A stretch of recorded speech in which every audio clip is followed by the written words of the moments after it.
Et si la meilleure affaire de sa vie était son pire cauchemar? Elliot a déniché un miroir, une antiquité magnifique. Il en était sûr, une affaire en or. Il l'a ramené chez lui, fier de sa trouvaille. Il l'a installé, parfait.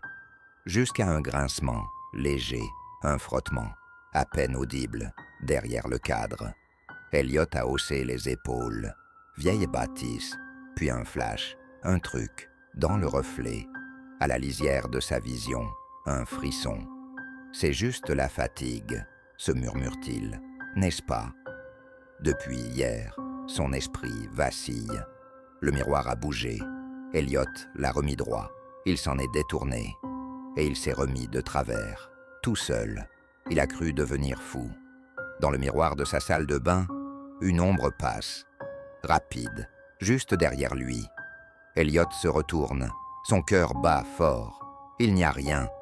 Le silence est assourdissant. Mais il sait ce qu'il a vu. Les nuits sont pires.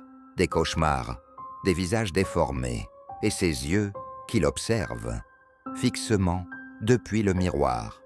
Quand il se réveille en sursaut, un froid glaçant s'installe.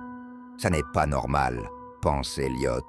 Il est seul, ou du moins, il le croyait. Ce miroir, ce n'est pas qu'un objet.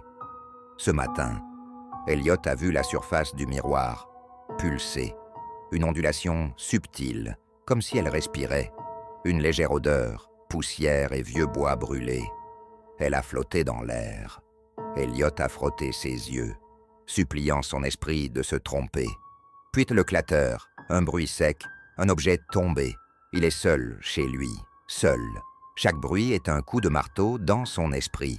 Qu'est-ce qui se passe? Et là, ce visage, blanc, vide, superposé à son reflet, juste un éclair. Puis cette voix, ce chuchotement glacé, venu de nulle part, un mot, Lilas, son miroir. Il est vivant. Elliot n'a jamais eu aussi peur de sa vie. Il doit découvrir ce qui se cache derrière ce nom.